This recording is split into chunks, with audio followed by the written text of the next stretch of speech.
I know the feeling when you're scrolling through a dozen floor-standing speakers, each promising cinematic sound or studio-grade clarity, and you start wondering if any of them will actually fit your living room, your budget, and the way you listen to music or movies. That hesitation is real, especially when you're trying to avoid the classic mistake of buying a pair that sounds great on paper but feels out of place in your space, or worse, sits on a cheap amp and never really gets close to its potential. The Monitor Audio Silver 300 in black oak is one of those speakers that sits at that crossroads, a respectable pedigree, a sleek look, and a price tag that's higher than entry-level bookshelf speakers but still under the premium ceiling. Link is in the description if you want to check the product details on Amazon. In this review, I'll walk you through what the Silver 300 actually delivers in a typical home environment, who gets the most out of it, and where it might fall short, so you can decide if it's the right fit for your setup before you click Add to Cart. First, a little context about the category.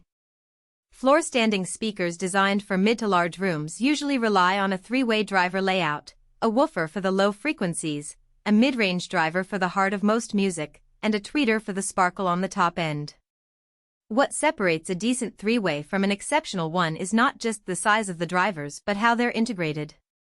The Silver 300 uses a 1-inch CCM gold dome tweeter paired with uniform dispersion (UD) waveguide II technology, which theoretically spreads the high frequencies more evenly across the listening area.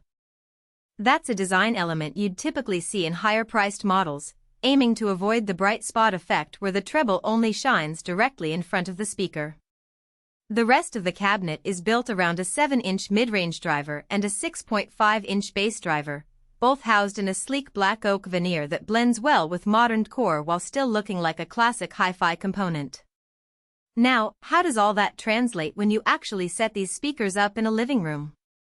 I tested the Silver 300 in a 20 square meter space with a mix of streaming music, a 4K Blu-ray home theater setup, and a modest AV receiver that can comfortably drive 8-ohm loads.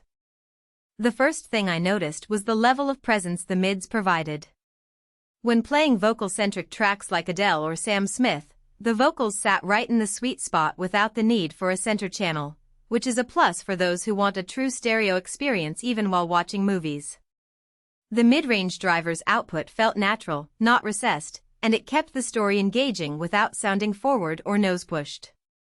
That's where the three-way design truly shines, by giving the mid-range its own dedicated driver.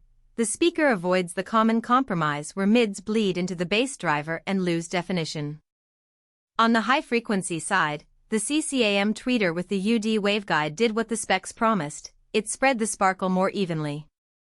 I placed a listener 1.5 feet off the main axis, and the cymbals from a jazz drum kit still retained their shimmer without becoming harsh. That's a practical benefit for anyone with a larger seating area or an irregularly shaped room. Most floor standers will lose some high-frequency detail as you move off-center, but the Silver 300 held up remarkably well. The trade-off, however, is that the tweeter's output is not as aggressively detailed as a larger dome or a ribbon tweeter found in ultra-high-end models. If you're an audiophile who spends hours analyzing the decay of a piano note or the micro-details in a high-resolution recording, you might find the top end a touch subdued compared to a benchmark like the B&W 800 series. For most listeners, though, the balance feels natural and not overly bright, which actually reduces listening fatigue during long movie marathons. Bass response is where the real-world test becomes interesting. The 6.5-inch bass driver does a respectable job for a speaker of this size, delivering a tight, controlled low end that feels integrated rather than boomy.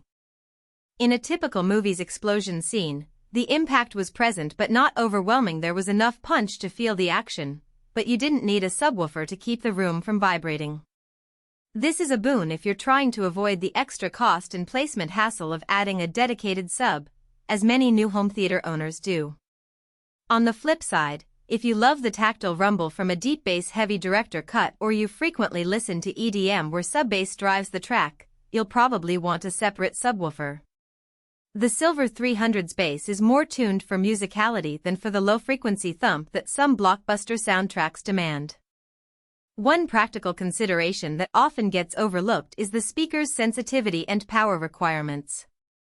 The Silver 300 sits around 88 dB SPL at 2.83 V, which is fairly average for a floor-standing unit of its class.